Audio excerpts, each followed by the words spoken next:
Hello, in front of me I've got Linyuvo Joypad. In this video I'll show you how to connect it with Nintendo Switch.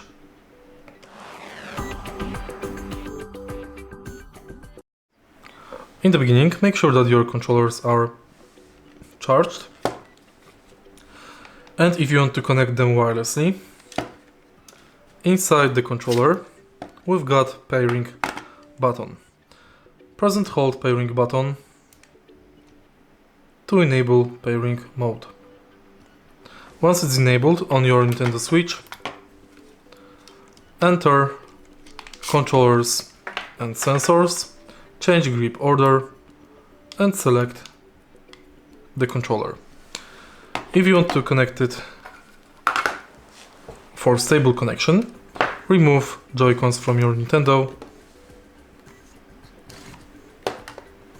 and simply slide new Joy-Cons in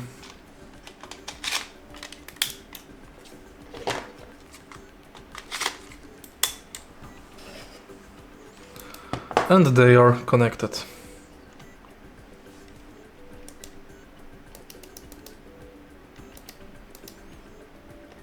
If you find this video helpful, please leave like, comment and subscribe.